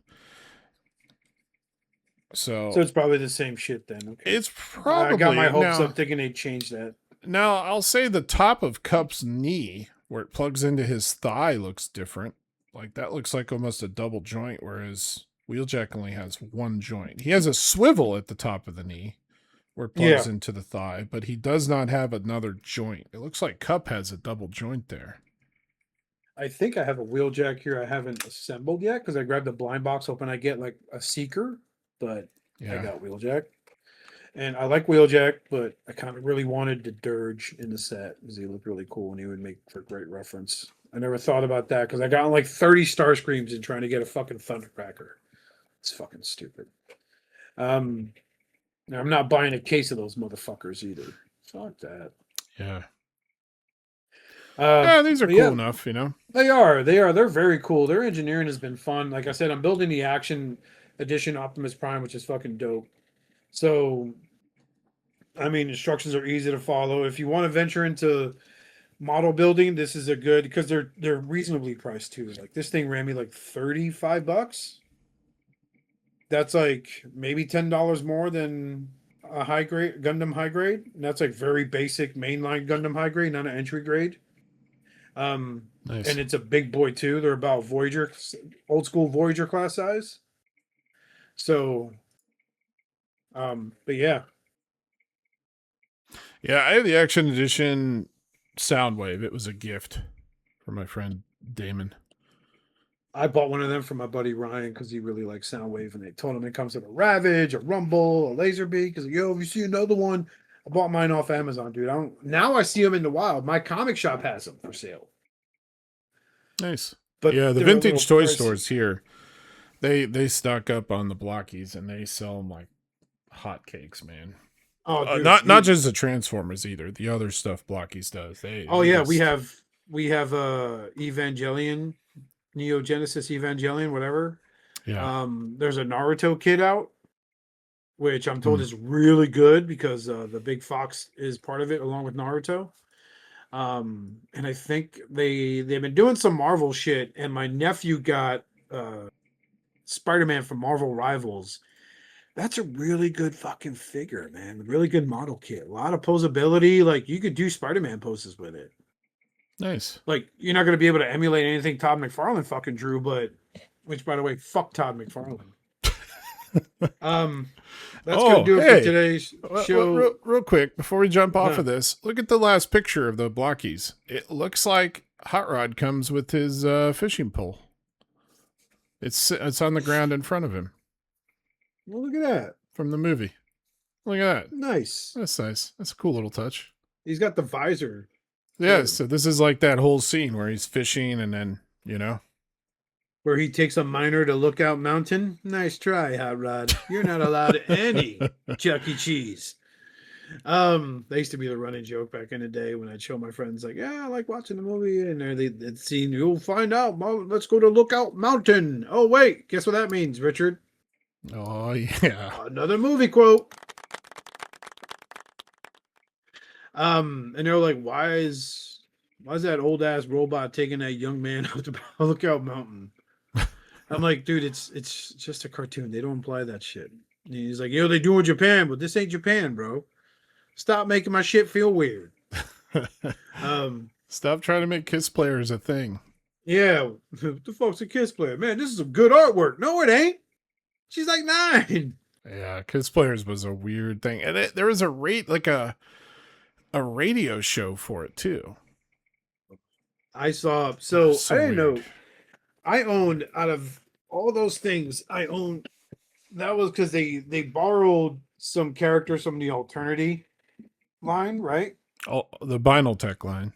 Vinyl Tech, yeah. Alternity was a different weird car line they did after Alternators and Vinyl Tech. Yeah. So, like, only reason I've learned about Kiss players was because I had an Alternators Hot Rod, which was a repaint of Mirage. Yeah, or vice versa. One of the two, yeah.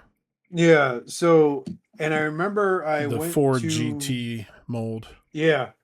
I went to the comic shop. This is in Jersey City, where I bought the Hot Rod at, and I paid like fucking $20 for them, which seemed a little steep, but I think that was like normal retail back then. And like they were right there at the store. I busted them open and started fucking with them. And this guy's like, "Oh shit, is that the Kiss player?" I'm like, "The fuck's the Kiss player?" He's like, "Yeah, it normally comes with a little female figurine." I'm like, "No, this I grabbed the empty box. This is what it came in." Oh, and he like seemed upset. He was like, "Oh, okay." And then, so this is like the internet at its infancy in like 2001. So Yahoo was the big search engine, and Yahoo.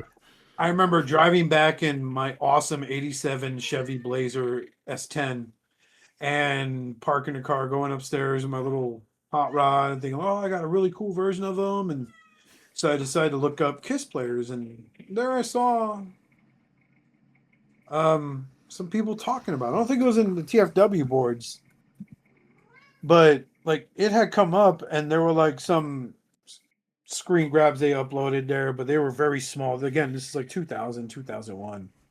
So like, you know, posting a fucking JPEG was like a big deal if you could do that on a website. So I was like, holy shit, man, like what is going on? Like I just seen this thing that looked like Megatron with a long tongue, and then Oh, it's not just a long tongue. it's the long tongue dripping. If you look at the artwork, And his tongue looks like phallic. a penis. Yeah, it's like phallic. straight up. Yeah, Kiss Players was fucking weird. Had some great figures though. Fast forward and then rewind from today. I think it was like 7 years ago. I watched a 30-minute YouTube video of someone who reviewed the comic. Oh boy.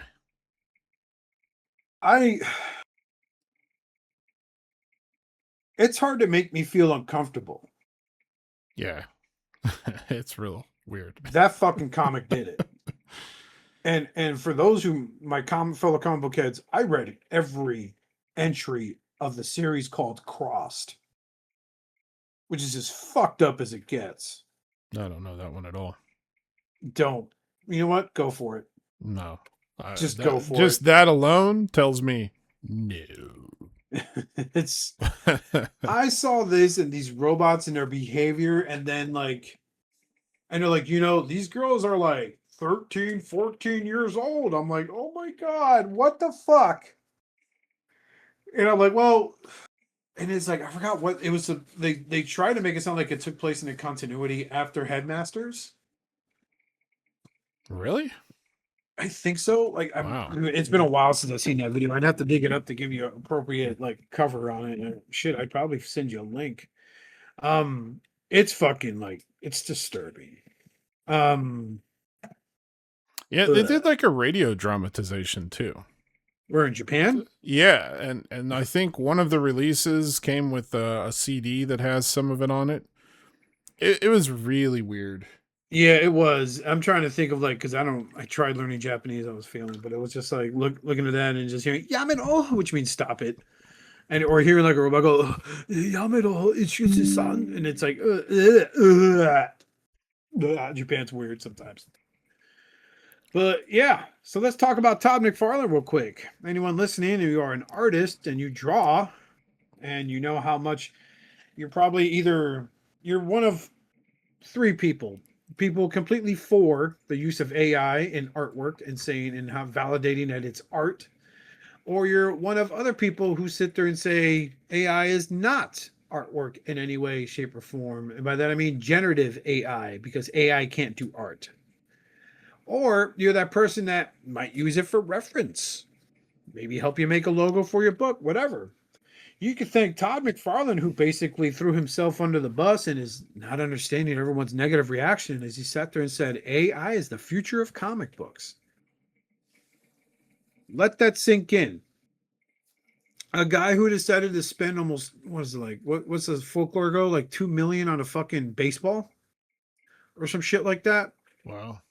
And for the last damn near 10 years has made the shittiest fucking Mattel, the shittiest DC action figures I've ever had the displeasure of getting. One that I picked up just the other day and I just refused to mention because of how bad it is. Prone to not being able to hold its own weight. At one point, creating characters with capes that the cape was made out of solid rubber and weighed more than the figure itself. So every character that was released was fucking back heavy. That guy said generative AI is the future of comic books. If you like using it, that's fine. I've used Sora, but I never tried to pull the shit off like it's me in it, like some of the people that use AI are doing. Oh yeah, I drew this. Oh, why the fuck does your Optimus Prime have 7 fingers, bud? Like, you're not even into that detail oriented. Regardless, one of the pioneers of true independent comic book publishing, who helped start Image Comics, has gone on record by saying generative AI is the future of comic book art, of comic books in general. I should generalize it. So if you love being friends with Eric Larson on Facebook like me because you like seeing train wrecks in real time, cool. But if you're friends with Todd McFarlane because you think he makes great DC figures, which he fucking doesn't, unless it's a Batman, he could give two shits what the other ones think that they make. Your boy would rather just pay $900 a month rather than give someone with talent an opportunity to shine because he thinks it's the future of art. What was he, and I didn't hear the quote or anything, but was he saying it in the sense of like, I'm going to use generative AI in the future? That's how it came off. Like I've been trying to find this interview, but it's not like Todd McFarlane to not have a hot take about something. Or was he saying it in the sense of like, this is going to replace comic artists and such because it's going to be, because I've heard people say this a lot in other industries where it's like, well, like the movie industry and TV and stuff. I've heard people in the industry say, yeah, AI is taking our jobs. Basically, it's going to replace a lot of actual film. Humans, yeah, because and so that's why I'm asking. Was he saying it like in the future you're just going to have people like me and you who, well, not you, because you have talent. I can't draw for shit. But if I can come up with a concept, not that I have one, but if I came up with some concept for a comic book and I had AI that was good enough. That you type the prompts into while taking a power shit. Yeah, I could have a whole comic created. Okay. That's not just what he's saying, what he's also fucking championing right now.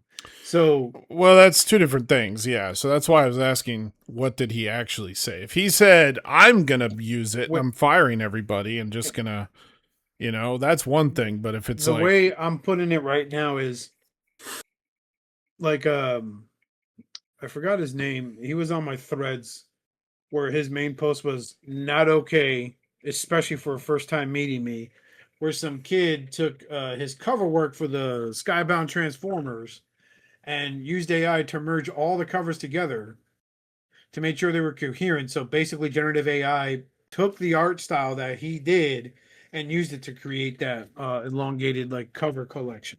Mm-hmm. And meanwhile, the guy's like, I don't understand what the problem is. I bought one comic. And again, that's just a sense of entitlement on that piece of shit. But still, like that's the shit that they don't want. That's the shit that, you know, if you see conventions where people are hanging up signs like we don't support generative AI on fucking at a fucking dealer table or on their racks because it's not really artwork. They sell it like they drew it, but they didn't. They just typed a prompt into a fucking program like, was it Grog? Chat GPT, Google Gemini, you know, like I'm not saying I don't use it at all. I'd be lying to you. I do. I take a photo of my fucking air conditioning unit where it's at and I go, hey, can you remove all the grass, put some decorative rocks and some wooden borders around it to show me what it looked like? Yeah, sure. You know, when you Google something, the first result is always Google AI with the sources cited. Yeah, AI is going to be the future no matter what we think. Yeah. You know? It is what it is. It's coming. You know what? People said the same thing about digital coloring as well as digital art, which has taken off back in the day. It has taken off greatly. But the difference between that and AI is digital coloring and digital art actually takes talent to pull off. Like I don't believe that you can't draw for shit, Richard. I believe can you draw the letter O? Can you write the letter O? Oh, sure. I can write. Okay, well, you just drew a ping pong ball. Congratulations. You know, like, I hate when people say that. It's like, can you draw the letter O? Can you draw the letter L? Can you draw 4 L's? And draw a letter O on top of those 4 L's? Yeah, we just drew a guy running. Or a swastika. Careful. Sure. I mean, I can draw stuff like that, but I'm talking about real talent. Anybody can put some lines down, but everybody's played Hangman as a kid. Everybody can draw Stickman. I'm talking about like, you know, real art, like what you draw, and what Todd McFarlane draws, what, you know, Eric Larson draws, any of those, Jim Lee, any of those, you know. I'm being completely transparent here. I'm not for the use of AI to take over comic book artists in the medium of art at all whatsoever. I think, you know, you take away the sense of satisfaction of someone, regardless of what their age is, that puts that pencil to sketch paper and they apply themselves to it heavily. And then all of a sudden, sense of satisfaction, that ability to see. Like, I made a post on Facebook where I showed a drawing of the same Spider-Man I did 3 years ago, and I redid them recently to see how much my art's improved, and it fucking has, in my opinion. And some people agree with me on it, but it's like, you take away that feeling, you take away that person's ability to be that little bit of individuality they can achieve, because now it's like sliced bread. Everyone can get their hands on it. Yeah. Well, and you know, it's not just the art world. It's everywhere. I'm literally watching my job go away to AI. Yep. There's already there's talk at my place about implementing it in certain facets that would cut down on using manpower, and I'm just like, good luck. The interesting thing about AI right now is everybody knows that it's the future. Every company out there, this is the .com boom right now. Back in the early 2000s, everybody's like, you got to have a website. People are like, oh, what? They're like, you got to have a website. And there were people whose jobs was to create a website before they had all the cool tools you can use now. And everybody would get a website and they'd be like, all right, I got a website. Now what? And they didn't know what to put on the website. So they just put their phone number and some emails or whatever. Yeah. And then you had all these companies that popped up that were hosting and that were like, yeah, we're a .com company. And then it all freaking collapsed. And it's happening now with AI, where every company is like, we got to get AI. So they get AI. There's all these pop-up AIs and they get a bunch of AI. And they're like, what do we do with this? I mean, and the best part is, right? The best part is, here's the best part. Let me cut you off here. Sometimes with AI, it will not generate something that is a licensed property, right? And some of these people that are creating like these infant AIs are going, are you tired of ChatGPT or Google telling you can't do that because it has a license of some kind? Download this AI program. It doesn't acknowledge that. And it's like, wow, dude, like, trademark infringement, bud. Yeah. Like, you are literally, you might as well hang out outside the courthouse. There's going to be a really weird time where stuff like that is contested, and some of it's going to be parody lawed, and there's going to be all kinds of very weird things happening with that. People are going through that now in the last 10 years on YouTube with copyright infringement, and something being transformative, the actual definition of transformative and what it means. You know, pun intended, this is a Transformers podcast, but I just wanted to bring that up because I don't want us to dwell too much on this. But it's like, it's when you have someone, and I'm not saying he's always had a very popular stature with the fan base, but when you have someone like Todd McFarlane who championed independent comic book art, I want to know what his actual quote was, though. If he said yes, it's going to replace it, and I'm at the forefront, that's one thing. If he said, I have a bad feeling that it's just going to take us out because money is everything, and if somebody can crank out 12 issues of a comic in a week because they program the AI and they save character models and they're like, all right, now have it do this and this and this. Yeah, he's right. It is. Just like it's going to replace a lot of things. Just like I can't tell you now how many commercials I see from big brands. AI. From big brands. Yeah. Yeah. I saw a commercial that was all Jurassic Park themed. And it was all the people from the original Jurassic Park, like Jeff Goldblum and Sam Neill and what's her face, but they all looked like they did in the original Jurassic Park. It was for some, I forget what the commercial was for, but it was clearly AI generated. Don't move, Ian. It can only see you if you move. But what if I'm wearing degree deodorant? Yeah. But he gets eaten. No, I mean, like, and I'll tell you this, right? So at work, they have a TV station. They have a TV set up in our break room. Okay. This TV, it's a Roku. It will play commercials when you're watching live television. Right. Out of like 3 commercials, 2 of them are AI, and some of them are dead giveaway. Like there was a Shaper Love commercial on there, and the guy was just talking in such a constant rhythm. It's like the person that prompted it forgot to add spaces. Oh my God, my brand new Shape Love tank top is here. Let's go ahead and give this a shot. Hey, it looks good, feels all right. I can't wait to do it. And then the next one was for like a Medicare thing where it's like, Here you go, Mrs. Thomas. You got $300 balance on your grocery card. Thanks. I got it from a Medicare plan. And this lady covers her mouth like she's shocked. And she lifts her hand up, and there's 6 fingers on her fucking hand. But it's, you know, when you think about commercials, especially, how long is the life of a commercial? Mm-hmm. Commercials don't last but a few months tops. Yeah. And then there's a new version, or, you know, you get commercials that catch on, gimmicks in commercials, and they run with it, but it's always new commercials. So if they can suddenly just have somebody, a prompt engineer is what it is, it's who it is, who just sits there and cranks out commercials all day, you're saving millions of dollars. And that's why they're doing it. And you're taking away someone's directorial debut or another actor's opportunity to star in it, because they could just say, elderly African-American woman is at a register, seen as an elderly Caucasian woman is paying for her groceries. The cashier mentions how the elderly Caucasian woman still has $300 balance. Like, this is what you would type in a fucking Sora prompt when you wanted to make a quick 10-second video. It's exactly what it is. And those are prompt engineers. And but it's not even just media though. It's everything. Yeah, you know, I work for a technology company, and we have like 5 different AIs, and 3 of them, they hand it over to my org specifically. They're like, okay, use this AI. And we're like, for what? They're like, well, it should help you look up this, and this.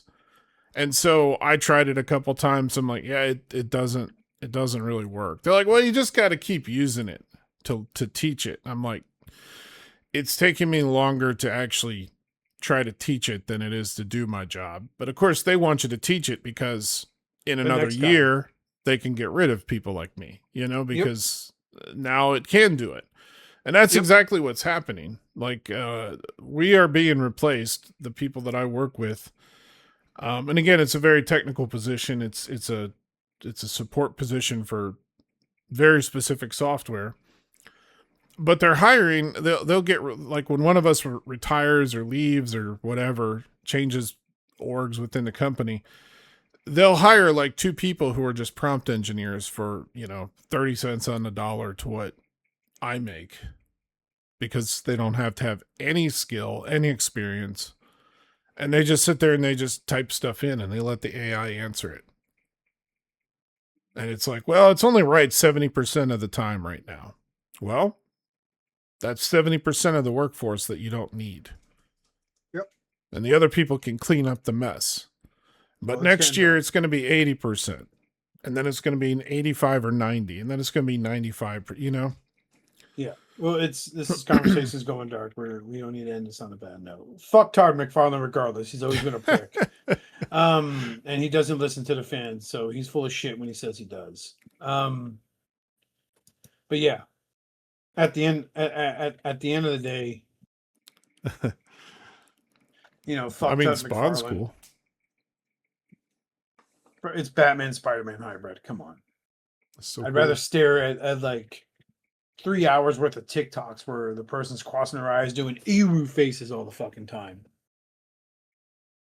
And some guy going, oh, you don't want to anger the alpha. Ugh, cringe. That's all that shit. I have no idea what that is. No, don't. I made the mistake, and I'm like chronically on YouTube. I watch more YouTube than I do actual television now. So, but yeah. So on behalf of our good friend Eddie Dustmightz, who made the intro for our show, we want to thank you so much for helping us out with that. Check out our friends on Realm of Collectors. This show's ending on the sour note, unfortunately, because we got into the AI thing. I just want to say, fuck you, Todd McFarlane, you piece of shit. Richard, if you find that article, because I'm going to sleep, let me know. I wasn't aware I was looking for it. So on behalf of Justin, Robert D., my good friend Richard Preorder, I want to thank you so much for listening. You've been with us in Shattered Cast Uncut. Please collect responsibly.